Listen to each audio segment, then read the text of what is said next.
contexte qui nous appelle à une meilleure maîtrise des procédures pour éviter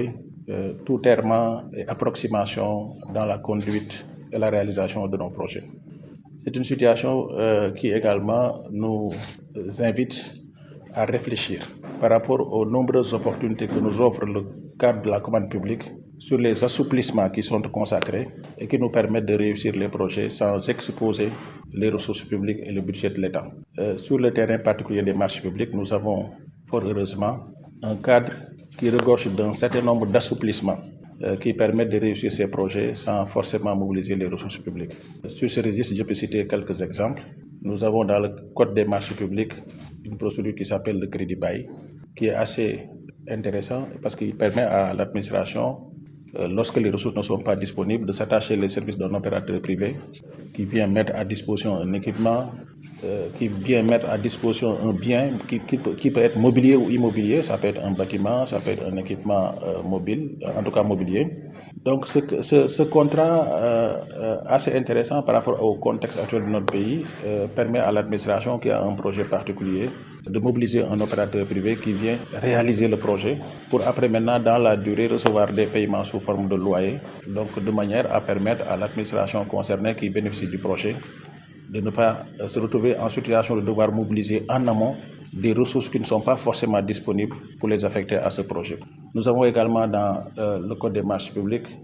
d'autres mécanismes. Il y a la location simple. On est dans le cadre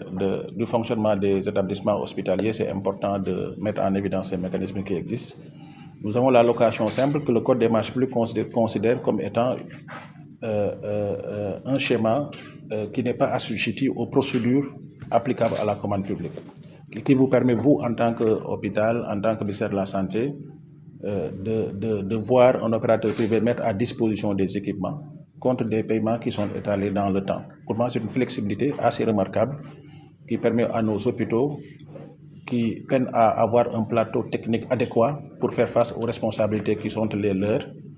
de disposer en tout cas d'un certain nombre d'équipements pour accomplir les missions qui leur sont confiées. Nous avons également, dans le cadre général des acquisitions publiques, d'autres mécanismes assez intéressants qui permettent de répondre à ce besoin d'équipement de nos hôpitaux. Parmi ceux-ci, à côté de ce que je viens de citer,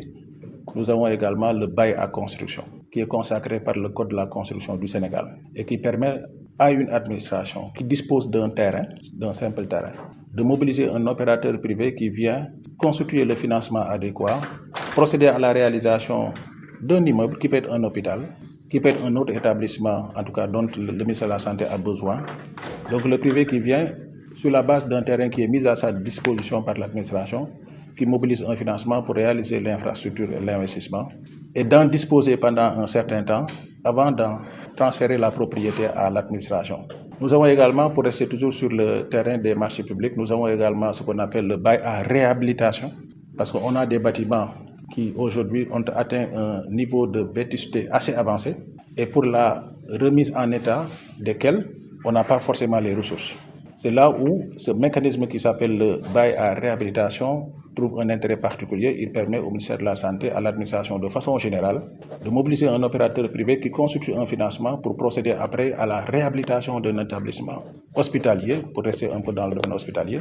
réhabiliter à ses frais et en disposer dans les conditions qui sont définies avec l'administration pendant un certain temps, avant d'en rétrocéder, en tout cas de transférer la propriété à l'État. Donc ça, c'est des mécanismes contractuels qui existent dans le cadre juridique de façon globale et dans le Code des marchés publics de façon particulière et qui sont aujourd'hui mobilisables pour permettre de résorber le déficit qui existe en termes de réalisation d'infrastructures hospitalières adéquates, capables de porter la réalisation des missions qui sont confiées à ce département ministériel. Et à côté des marchés publics, nous avons les PPP. Et les PPP, on ne le dira jamais assez, c'est ce mécanisme assez innovant qui aujourd'hui a fait l'objet d'un cadre juridique complet avec un cadre de gouvernance fonctionnelle et qui permet à l'État du Sénégal, lorsque les contraintes budgétaires sont là, de mobiliser un opérateur privé pour réaliser des infrastructures. Et dans le cadre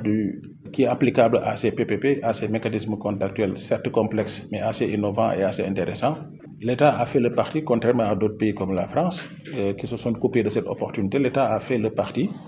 de permettre aux opérateurs privés de faire la lecture de la situation économique et sociale de notre pays, d'identifier un besoin qui correspond à une préoccupation réelle de l'État, comme c'est le cas en l'espèce, de venir en faire la proposition à l'État, la proposition de réaliser le projet à leurs frais. Donc sur la base d'un financement que le privé se chargera de mobiliser pour réaliser un investissement pour l'État, et maintenant après accepter que le paiement soit organisé sous plusieurs formes différentes, soit sous forme de loyer acquitté par l'État, suivant une périodicité consentie, discutée et concertée, ou bien alors de compter sur des revenus générés par l'exploitation de l'infrastructure pour entrer dans ces investissements. Ce mécanisme est extraordinaire parce qu'il permet à l'État d'avoir un actif réel en termes d'équipement ou d'infrastructure sans bourse déliée.